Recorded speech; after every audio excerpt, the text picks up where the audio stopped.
Dober dan in dobrodošli na novinarski konferenci, ki smo jo sklicali po današnji seji Sekretariata Sveta za nacionalno varnost. Prvi bo dobil besedo državni sekretar za nacionalno in mednarodno varnost v kabinetu predsednika vlade Vojko Volk. Izvolite. Hvala, Petra. Danes je potekalo zasedanje Sekretariata Sveta za nacionalno varnost, telo, ki ga vodim in vključuje vse ključne deležnike v Republiki Sloveniji, ki zadevajo varnost. Obe vodi obveščevalnih služb, direktor policije in drugih pristojnih organov in ministrstev. In v zvezi z ugotovitvami z te seje bi izpostavil predvsem 3 stvari. Daleč najbolj zaskrbljujoč je napad na profil predsednika vlade in žal tudi na komunikacijske kanale vlade. Gre za večplastni kibernetski napad na vlado Republike Slovenije, zaradi česar je bil UKOM, Urad vlade za komuniciranje, primoran zapreti možnost komentiranja pod objavo na Instagram profilu. Ta dogodek štejem za vprašanje nacionalne varnosti. Zato ga obravnavamo z vso resnostjo, tudi zaradi podobnih izkušenj v tujini, v Nemčiji, na Danskem in predvsem v Romuniji, kjer so volitve celo morali ponoviti. In naj bom pri tem zelo jasen. Soočamo se z razmerami, v katerih bodo lahko na volitve odločilno vplivali stroji in ne ljudje. Zato pozivam vse, da resno jemljejo opozorila in spremljajo obvestila pristojnih organov, ki bodo pravočasno na voljo javnosti vse do volitev. Prav posebej opozarjam, da obstaja utemeljen sum, da je v ozadju teh napadov organizirani mednarodni kriminal. In o tem poteka intenzivna, ponavljam, intenzivna preiskava. Glede na dosedanje ugotovitve, pa ne dvomim, da bo ozadje raziskano in da bodo pristojni organi zadevi prišli do dna. Za ostala pojasnila je z nami na voljo dr. Svete. In jaz, a ne? Tako da... Ja, in šefica UKOM-a. Tako, jaz bi vam pojasnila, kaj se je zgodilo na profilu, ki ga upravljamo. In sicer v torek zvečer smo na vladni objavi na Instagram profilu, ki ga upravlja Urad vlade za komuniciranje, zaznali nenavadno povečanje števila komentarjev, ki niso bili povezani z vsebino našega videa. V 2 minutah se je izpisalo 422 identičnih komentarjev s 3 besedami. Možnost komentiranja pod objavo smo zaprli in naslednji dan ukrepali v skladu z aktom o digitalnih storitvah in zakonom o informacijski varnosti. Omenjeni dogodek informacijske varnosti smo prijavili sektorju kriminalistične policije na Policijski upravi Ljubljana, Agenciji za komunikacijska omrežja in storitve AKOS in Uradu za informacijsko varnost URSIV z jasnim pričakovanjem, da odkrijajo ozadje in naročnike te akcije. AKOS je o tem obvestil Evropsko komisijo. Obvestili smo tudi podjetje Meta, ki upravlja Instagram. Ocenili smo, da je bila s to akcijo ogrožena naša svoboda demokratičnega izražanja, saj kot vlada uporabljamo Instagram za sporočanje ključnih vladnih sporočil do naših državljanov. Zaradi takšnega koordiniranega, strojno sproženega dogajanja na vladnem profilu bi nam namreč lahko Meta zaprla vladni račun in omejila našo vidnost. Taka organizirana dejavnost pa predstavlja tudi vmešavanje v demokratične procese države in lahko predstavlja grožnjo nacionalni varnosti. Zavedamo se pomena svobode govora, vendar pa boti oziroma stroji te svobode govora nimajo. Zdaj pa predajam besedo direktorju URSIV-a, kamor smo tudi prijavili našo nenavadno aktivnost. Izvolite. Najlepša hvala za besedo, lep pozdrav vsem. Tako kot je bilo rečeno, je na današnji seji Sekretariata Sveta za nacionalno varnost bila tudi točka, na kateri sem poročal o stanju na področju kibernetske varnosti v Republiki Sloveniji. Naj začnem z nekaj ključnimi podatki, ki so pomembni za razumevanje trenutnega stanja in tudi potem seveda za razumevanje nenazadnje prijave, ki smo jo dobili tudi včeraj s strani UKOM-a. Kot veste, v zadnjih letih intenzivno krepimo kibernetsko varnost v Republiki Sloveniji in seveda tudi v nam bližnjih in partnerskih državah, zlasti znotraj Evropske unije. Lansko leto smo implementirali NIS-2 direktivo, sprejeli nov zakon o informacijski varnosti, določili številne nove zavezance, določili preko 150 javnih entitet, torej samostojno na lastni oceni, ki so tudi zavezanci v Republiki Sloveniji in okrepili odzivne zmogljivosti za obravnavanje kibernetskih incidentov. Te smo okrepili tako na Uradu za informacijsko varnost, kot tudi drugih odzivnih zmogljivostih. In seveda intenzivno sodelujemo znotraj koordinacije kibernetske varnosti, ki jo sestavljajo vsi ključni deležniki v Republiki Sloveniji, od URSIV-a, SICERT-a, policije, Ministrstva za obrambo, za digitalno preobrazbo obveščevalnih služb. Skratka, ta model, kot ga imamo v Republiki Sloveniji, se je izkazal kot dober, kot pravilen in ga tudi še krepimo tako kadrovsko kot tudi tehnično. Seveda, dejstvo je, da imamo danes ne samo v Republiki Sloveniji, ampak tudi širše izjemno intenzivno dogajanje v kibernetskem prostoru, ki ga zaznamujejo geopolitične spremembe in predvsem tudi seveda novi tehnološki vidiki, povezani tako z umetno inteligenco, kot ne nazadnje tudi z lastništvom in upravljanjem določenih, bi rekel, digitalnih platform, ki so v veliki večini seveda privatnega oziroma v komercialni lasti.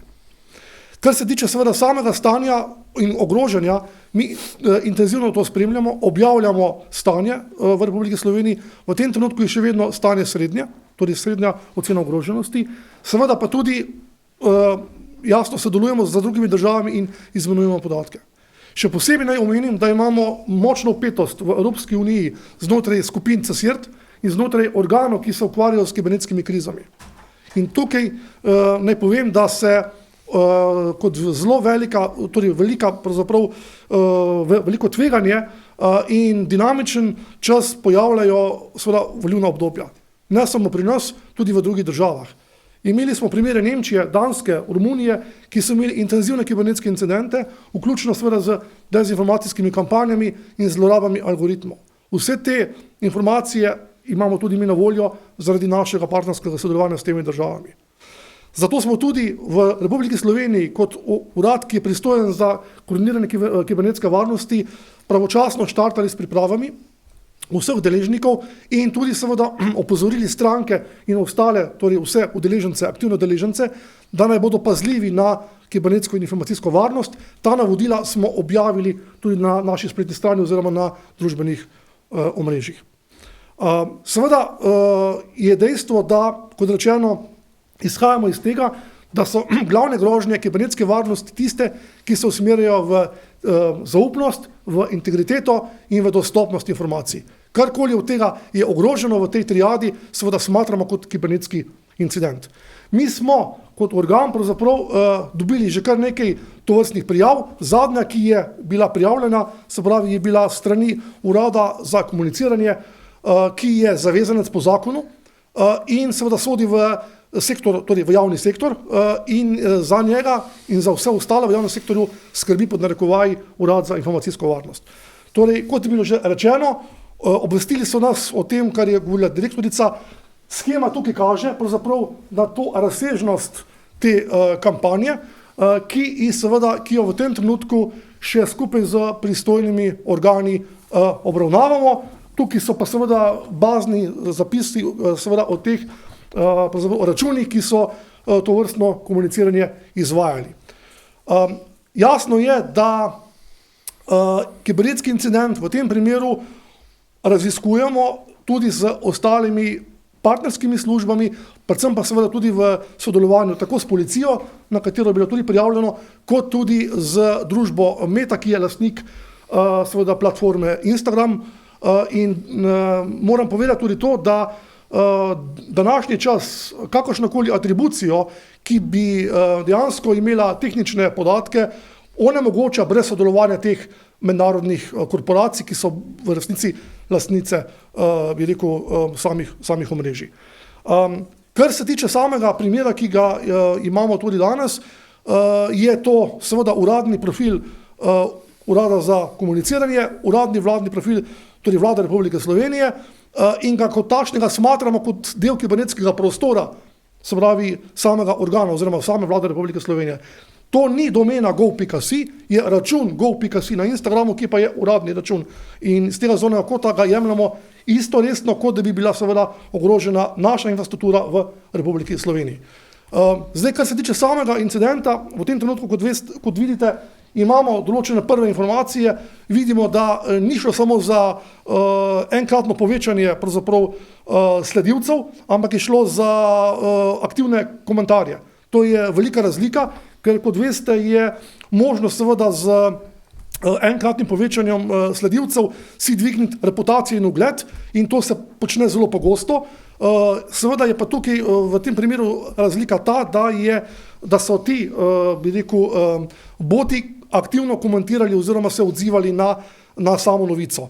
V skrajni sili seveda oziroma primeru bi lahko to vrstno komentiranje privedlo do samo omejitve komunikacije z naše strani kot obrambni ukrep ali pa seveda strani Mete in v tem primeru bi bila zlorabljena dostopnost informacij, ki jih seveda lastnik računa nudi in to je pa čisti tipični primer, ki ga lahko smatramo kot enega od osnovnih recimo temu elementov triade kibernetske varnosti, torej tisti del, ki se nanaša na dostopnost določenih informacij. Toliko mogoče z moje strani in seveda sem na razpolago za vprašanja. Tako je, na vrsti so novinarska vprašanja, izvolite, prosim, da se predstavite. Rok Šuligoj, TV Slovenija. Za oba sogovornika najprej, za oba gospoda imam vprašanje in sicer za gospoda Vovka, rekli ste, da je ogrožena nacionalna varnost, ali lahko prosim poveste kaj več o tem in kaj veste o samem ozadju in izvoru napada. In za vas, gospod Sveteče, lahko malo bolj mogoče razložite oziroma pokažete, kaj točno je na tisti shemi za vami. Hvala. Izvolite, gospod Vovk. Hvala, rekel sem, da ta dogodek štejem za vprašanje nacionalne varnosti. Stopnjo ogrožanja še ne vemo. Gre pa za vprašanje nacionalne varnosti. Precej elementov že imamo, zato sem prepričan, da bomo zadevi prišli do dna. Zaenkrat imamo utemeljen sum, da je v ozadju mednarodni organiziran kriminal. Kdo pa je za mednarodnim organiziranim kriminalom, bo pa mogoče malo dlje trajal, ker te atribucije so potem zelo težavne. Če bi ostalo, da je pri tem, da je v ozadju samo mednarodni organiziran kriminal, bi bila to neka novost. V primeru volitev, ker v primeru prejšnjih ogrožanj kibernetskega prostora v Nemčiji, Danskem in v Romuniji so bili zadaj razkriti dejavniki iz tujine, iz tujih držav, kar je samo po sebi nezakonito in kaznivo. Ampak kot rečeno, razlog za zaskrbljenost je v tem, da se bojo te napadi stopnjevali, mi jih pa želimo preprečiti aktivno z vsemi dejavnostmi, tako tehničnimi kot tudi komunikacijskimi. In to, kar stoji za mano, zgleda zelo komplicirano, vam pa lahko povem, da so zadeve lahko narejene za zelo bagatelne cene, lahko z nekaj 100 evri naredite ogromno škodo. Gospod Sveteče, bi dopolnili? Hvala lepa, bi se kar navezal na državnega sekretarja. Seveda, ta primer, ki ga obravnavamo in je vizualiziran na shemi za mano, je eden od primerov, tako rekoč, kibernetskih incidentov.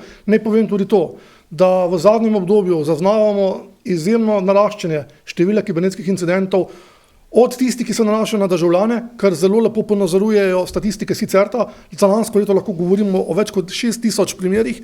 Škoda je bila več kot 40 milijonska v Republiki Sloveniji, do tistih napadov, za katerimi stojijo državno sponzorirani akterji in smo jih tudi že v Republiki Sloveniji identificirali in se nanašajo na glavne kritične sektorje, kritične infrastrukture. Vse to imamo v tem trenutku, poleg tega, kar vidimo za nami. Vizualizacija tega je pravzaprav poskus prikaza, na kak način se v nekaj sekundah lahko pravzaprav sproži en val komentiranja, ki ga dejansko izvajajo ne avtorizirane osebe, temveč ga izvajajo tako imenovani boti. Se pravi, gre za umetno ustvarjene račune in to je v bistvu vizualizacija, kako se hkrati istočasno v roku nekaj minut lahko pravzaprav na en komentar usuje izjemno število računov. Zakaj je temu tako? Državni sekretar je omenil, eno seveda je, da se to vrstne bote kupuje, za zelo nizke cene. Druga zadeva, ki bi jo poudaril, pa je tudi ta, da nažalost je vsaka tehnologija lahko pozitivna in negativna. V tem primeru koordinacije tovrstnih napadov se lahko dogajajo tudi s pomočjo AI agentov. To se pravi, mi danes vemo, da lahko, in to znamo narediti, da lahko z enim AI agentom objavljamo hkrati na več socialnih družbenih omedij istočasno. In celo še več, mi damo lahko celo avtorizacijo in moč, da ti AI agenti v našem imenu objavljajo, komentirajo oziroma sledijo določenim računom. To je tisto, kjer stopamo že v polje tehnike in strojev in smo kot uporabniki samo neke vrste stranski intervenjenti, stranski opazovalci, in to mislimo, da je seveda grožnja tako v Republiki Sloveniji kot tudi v vseh demokratičnih državah. Naprej. Izvolite. Manja Delaša, STA. Me pa zanima, v bistvu, znate oceniti, v kakšni meri lahko ta dogodek vpliva na volitve in ali lahko vpliva do te mere, da je lahko rezultat volitev nelegitimen? To je hipotetično vprašanje. Tisto, kar vam z gotovostjo lahko povem, da v primeru romunskih volitev, ki so bile predsedniške, kjer je lažje delovati, ker gre za po enega kandidata, je bil vpliv strojev, plačanih iz tujine, dejavnikov iz tujine, financiranje iz tujine, ustvarjanje narativov, zgodb, neresničnih, popolnoma izmišljenih, tako močan, da so bili prisiljeni volitve ponoviti. V našem primeru gre za parlamentarne volitve, ker je tak vpliv težje doseči. Sproti spremljamo vse, kar se dogaja. Nekaj stvari, lahko povem, smo sposobni tudi anticipirati, preprečiti ali pa pogledati, na kakšen način se bojo zgodile in potem ukrepati do tistih, ki to delajo. Mislim pa, da ta hip večje nevarnosti, da bi bile zaradi tega volitve nelegitimne, ni. Naprej. Spregovorili ste že nekaj o ukrepih, če lahko še bolj podrobno poveste, kako lahko ukrepate in kakšne strukture so vse v to vpletene. Mogoče smo že našteli, kam se je bilo prijava dana, pa bi gospoda Sveteta prosila. Ja, tako je. Zdaj, kibernetska varnost je postala pravzaprav izrazito državno, javno, zasebno partnerstvo v sodelovanju z vsemi uporabniki. Torej, ni organa v nobeni državi, da bi lahko sam zagotovil popolno kibernetsko varnost. V tem primeru je popolnoma enako. Kot je bilo rečeno, če imamo seveda zdaj opravka z incidenti na družbenih omrežjih, brez sodelovanja teh lastnikov teh omrežij, te infrastrukture preprosto ne moremo narediti vseh korakov. Lahko naredimo neke samoobrambne korake, kot so mogoče izolacija, začasno umikanje in tako naprej, vendarle to je, bi rekel, ukrep, ki na nek način že vpliva na našo vidnost in na našo pozicijo. Torej, tukaj potrebujemo seveda tudi partnerje iz zasebnega sektorja in ravno akt o digitalnih storitvah, torej Digital Service Act, je v bistvu vnesel v Evropsko unijo ta mehanizem. V primeru družbenih omrežij se lahko vsak uporabnik obrne na lastnika oziroma upravljavca omrežja, prijavi morebitne anomalije in seveda tudi vse ostalo, kar je kaznivo dejanje glede na sovražni govor in tako naprej. In imamo tudi za to pristojne organe, ki nadzirajo, ali so tudi potem ti lastniki teh omrežij naredili svoje naloge. V Republiki Sloveniji je to Agencija za komunikacijsko omrežje in storitve AKOS, ki je nadzorni organ za Digital Service Act. Kar se tiče vsega ostalega, seveda mi jasno tudi koordiniramo vse ostale priprave na volitve, ker kot sem že tudi v uvodu omenil, jasno je, da danes so vsi procesi digitalizirani, tudi volilni procesi so zelo digitalizirani in bistvena zadeva tukaj je, da ohranimo legitimiteto in legalnost volitev, da zagotovimo celovitost informacij in podatkov. Tako da to je ključno. Integriteta v tem primeru je tisti del, s katerim se največ ukvarjamo, seveda pa tudi za dostopnostjo vseh informacij in zato so vključeni vsi relevantni organi v Republiki Sloveniji, od varnostnih organov pa do tistih, ki vzpostavljajo infrastrukturo in tudi podjetja, s katerimi državni organi sodelujejo pri tej infrastrukturi. V bistvu še eno vprašanje, boste morda predlagali, da se skliče tudi Svet za nacionalno varnost in se o teh napadih razpravlja tudi tam? Če bo potrebno, bomo sklicali tudi Svet za nacionalno varnost. Še kakšno vprašanje? Če ne, zaključujemo novinarsko konferenco. Hvala, da ste bili z nami in nasvidenje. Hvala.